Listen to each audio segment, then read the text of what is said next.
Hello students, welcome to Indraprasth Law College, Greater Noida. I am Dr. Neelam Pandey. Dear students, today we will study the collective security. So let's start. Under a collective security arrangement, an aggressor against any one state is considered an aggressor against all other states which act together to repel the aggressor. It was first exemplified League of Nations and United Nations. Students, collective security के अंतर्गत यदि कोई एक state किसी दूसरे state के प्रति aggressive होता है तो बाकी जितने भी कंट्रीज हैं उनको उस एग्रेसर स्टेट्स के प्रति एक्शन लेना चाहिए।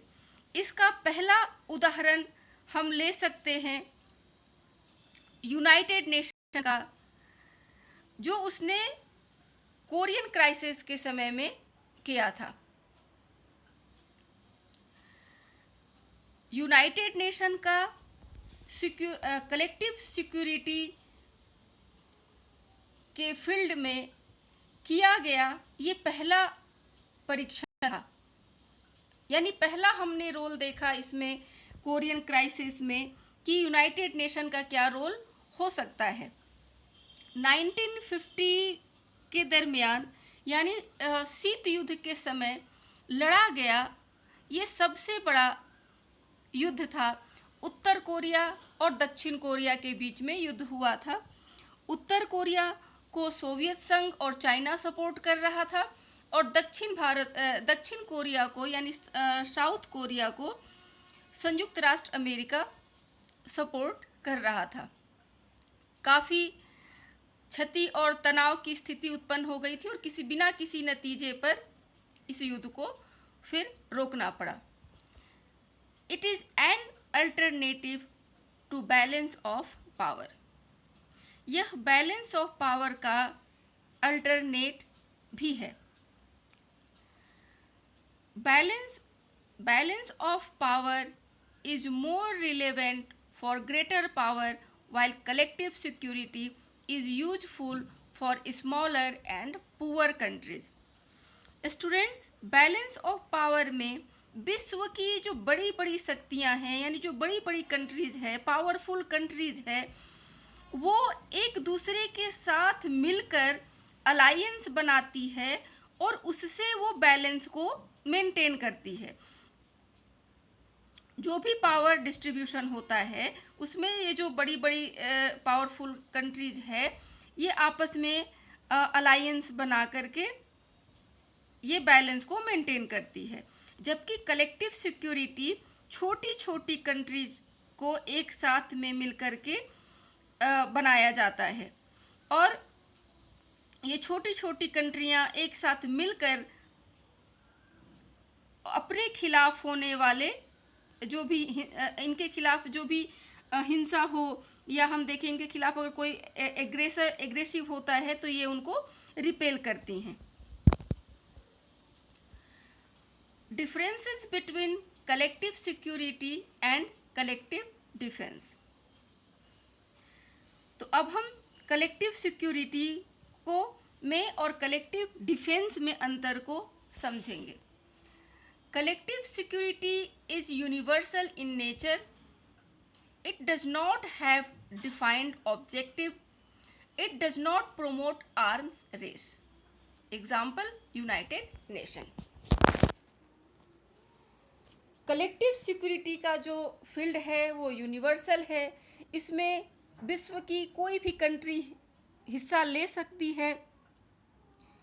इसका ऑब्जेक्टिव डिफाइंड नहीं है। ये आर्म्स रेस को प्रमोट नहीं करती है और इसका सबसे अच्छा उदाहरण यूनाइटेड नेशन है। Collective defence is a regional in nature. It has a defined objective. It promotes arms race. Example, NATO. Students, शीत युद्ध के दरमियान यानी सेकेंड वर्ल्ड वार के बाद दो बड़ी शक्तियां विश्व में उभर कर आईं, सोवियत संघ एंड संयुक्त राज्य अमेरिका। तो सोवियत संघ के पावर को कंट्रोल करने के लिए नेटो की स्थापना की गई, ताकि इसके पावर को बैलेंस किया जा सके। सोवियत संघ के पावर को बैलेंस करने के लिए ही, कंट्रोल करने के लिए ही नेटो नाम की ऑर्गेनाइजेशन की स्थापना की गई। Significance of collective security. Students, अब हम कलेक्टिव सिक्योरिटी के कुछ सिग्निफिकेंस को देखेंगे।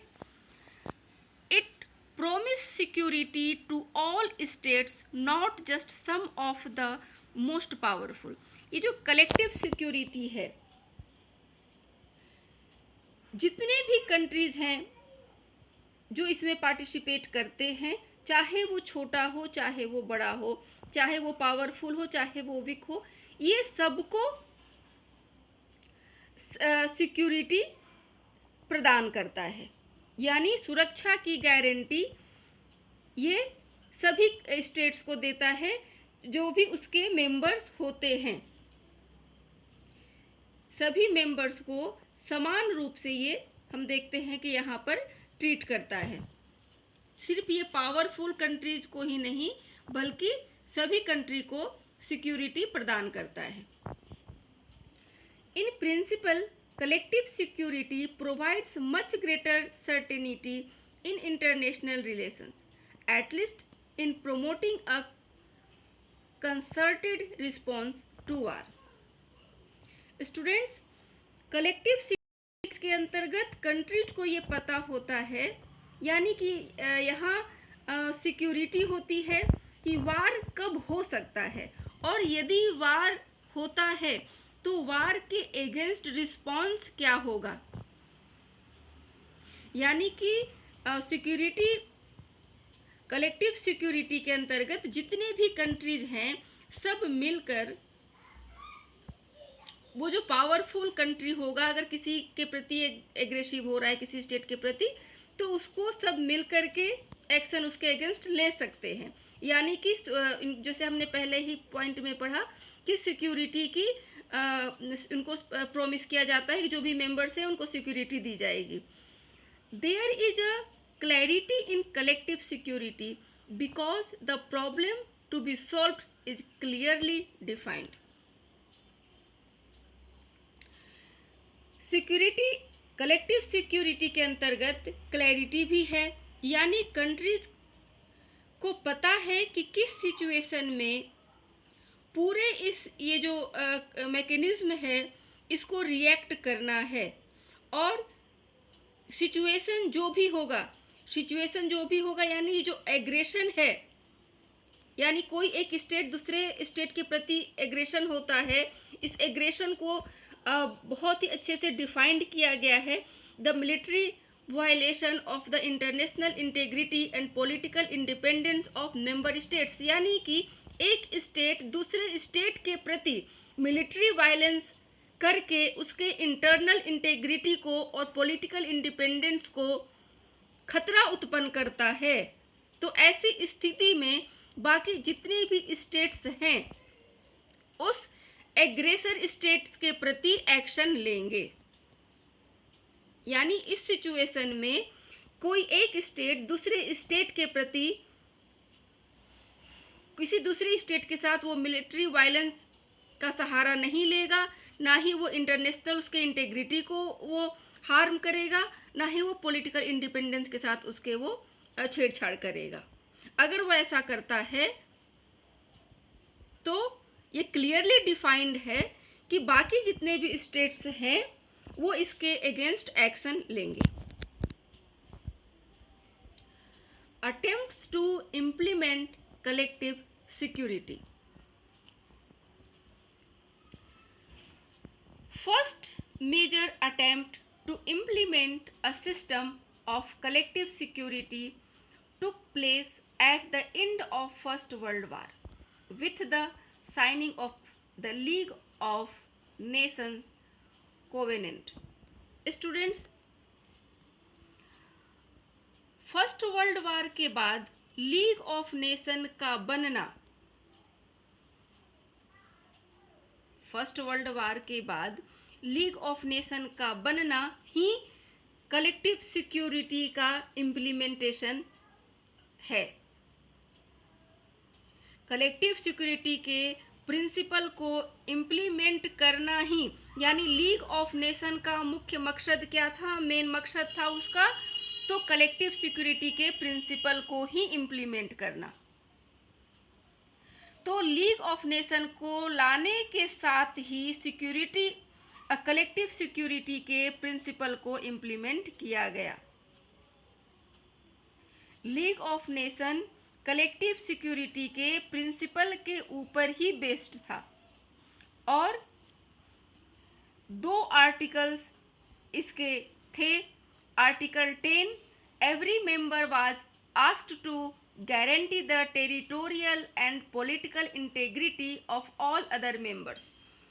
और इस लीग ऑफ नेशन में 2 आर्टिकल्स थे। जो आर्टिकल 10 था उसमें ये गारंटी दी गई थी कि जितने भी मेंबर्स हैं उनके टेरिटोरियल और पॉलिटिकल इंटेग्रिटी को सिक्योरिटी प्रदान की जाएगी। एवरी मेंबर वाज आस्क्ड, हर एक मेंबर के साथ हर एक मेंबर जो था, जो इस कलेक्टिव सिक्योरिटी के अंतर्गत जितने भी स्टेट मेंबर थे, सबको ये गारंटी दी गई थी कि उनके टेरिटोरियल और पॉलिटिकल इंटेग्रिटी की को सुरक्षित रखा जाएगा, सुरक्षा प्रदान किया जाएगा। In article 16, each members state was automatically at war with an aggressor.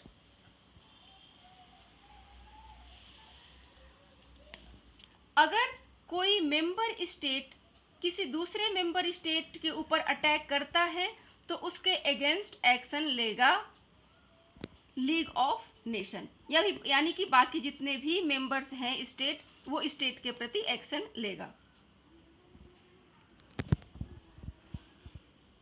United Nations have no clear provision for collective security if does not even mention the word collective security in its character.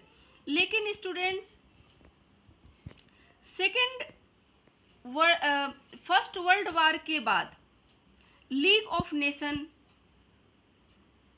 को बनाया जाता है और जैसा कि हमने कहा कि कलेक्टिव सिक्योरिटी के प्रिंसिपल पर ही ये लीग ऑफ नेशन बेस्ड था। यानी कि ये थ्योरी तो ये थी कि अगर कोई एक स्टेट दूसरे स्टेट पर करता है तो बाकी सारे स्टेट उसके अगेंस्ट हो जाएंगे और एक्शन लेंगे, लेकिन प्रैक्टिकल में ये चीज़ें नहीं हुई लीग ऑफ नेशन के में।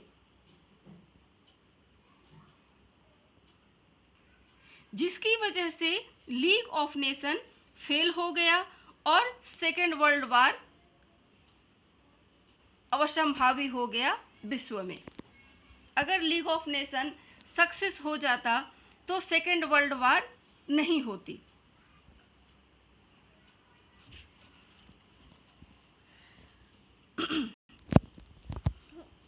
Some fundamental problems with the concepts of collective security. Unless collective security really is universal and in particular includes the most powerful states in the system, it is unlikely to be effective. Students, यह तब तक effective नहीं होगा जब तक कि विश्व की सारी शक्तियां यानी सारी कंट्रीज इसमें शामिल नहीं होंगी। यानी जब तक विश्व के सारे कंट्रीज के मेंबर नहीं होंगे ये सफल नहीं हो सकता है। लीग ऑफ नेशन जैसा हमने कहा कि फेल हो गया क्योंकि इसमें मोस्ट पावरफुल जो कंट्री थे वो शामिल नहीं थे। यूनाइटेड नेशन इसमें शामिल नहीं था। इसके साथ ही बाकी के जो मेजर पावरफुल कंट्रीज थे जैसे सोवियत संघ, चाइना, जर्मनी, जापान, ये भी धीरे धीरे लीग ऑफ नेशन से बाहर निकल गए थे। इस वजह से लीग ऑफ नेशन सफल नहीं हो पाया और सेकेंड वर्ल्ड वार, जिसका नतीजा सेकेंड वर्ल्ड वार के रूप में आया, और सेकेंड वर्ल्ड वार के बाद यूनाइटेड नेशन की स्थापना की गई। Aggression against any state is meant to trigger the same behavior amongst members, regardless of where it takes place or the identity of aggressor। यानी कि ये सिक्योरिटी, कलेक्टिव सिक्योरिटी के अंतर्गत या यूनाइटेड नेशन के मेंबर्स हों या आपके लीग ऑफ नेशन के मेंबर्स हों, फर्स्ट वर्ल्ड वार के बाद जो बनी थी, तो इसमें क्या है कि अगर कोई स्टेट किसी स्टेट पर अटैक करता है तो बाकी सारे स्टेट्स उसके अगेंस्ट एक्शन लेंगे। अब उसमें यहाँ ये नहीं देखना है कि अटैक करने वाला कंट्री कौन है, वो कितना पावरफुल है। अगर कोई भी स्टेट अटैक करता है दूसरे स्टेट पर तो हमें तो बाकी सारी कंट्रीज को उसके अगेंस्ट होना है, ये देखे बगैर कि वो स्टेट कितना पावरफुल है या उसके साथ हमारा क्या अलायंस है। जैसा कि 1934 में इटली ने जब इथोपिया पर अटैक किया था तो लीग ऑफ नेशन के बाकी कंट्रीज ने इटली पर अटैक करने से मना कर दिया। यानी इटली के अगेंस्ट बाकी सारे कंट्रीज को होना था क्योंकि उसने इथोपिया पर अटैक किया है, लेकिन बाकी किसी कंट्री ने भी इटली पर अटैक नहीं किया और ये कहा, उसके साथ अपनी इन लोगों ने अपनी अलायंस देखी इटली के साथ। तो ये चीज़ नहीं होनी चाहिए। अगर ये चीज़ होगा तो फिर कलेक्टिव सिक्योरिटी का कोई मतलब ही नहीं रहेगा। The concept of collective security is deeply conservative, limited to maintain territorial integrity of the state and preventing aggression. It does not include crimes committed within the boundaries of a country. Students, ये जो collective security की जो principles हैं ये इस वजह से भी इफेक्टिव नहीं हो पाते हैं क्योंकि ये काफ़ी कंजर्वेटिव है। ये सिर्फ किसी भी स्टेट के टेरिटोरियल इंटेग्रिटी और पॉलिटिकल इंडिपेंडेंस की ही ये बातें करता है। यानी कि कोई स्टेट किसी स्टेट पर आपके टेरिटोरियल इंटेग्रिटी के साथ छेड़छाड़ नहीं कर सकता है, हस्तक्षेप नहीं कर सकता है, उसके पॉलिटिकल के इंडिपेंडेंस के साथ हस्तक्षेप नहीं कर सकता है। सिर्फ यही बातें इसमें इंक्लूड है कलेक्टिव सिक्योरिटी के अंतर्गत। या यूनाइटेड नेशन में भी जो चीज़ें हैं, यूनाइटेड नेशन में क्या है कि अगर कोई कंट्री, सिर्फ एक कंट्री दूसरे कंट्री के आपके टेरिटोरियल इंटेग्रिटी के साथ हस्तक्षेप नहीं कर सकता है, उसके पॉलिटिकल इंटेग्रिटी के साथ हस्तक्षेप नहीं कर सकता है। लेकिन ये कहीं भी इंक्लूड नहीं है कि अगर किसी कंट्री के अंदर कुछ गतिविधियां होती हैं, जैसे मान लो क्राइम्स हो गया, हिंसा हो गया, या कोई एक ऐसी पार्टी पावरफुल आई जो एक डिक्टेटर के रूप में काम करे और उस कंट्री में रहने वाले दूसरे वर्ग के लोगों के साथ हिंसा करे या उसके अधिकारों से उसे वंचित करे, तो उस समय यूनाइटेड नेशन के क्या एक्शन लेगा इसका कहीं जिक्र नहीं है। Students, in our next video we will start our second unit. Thank you.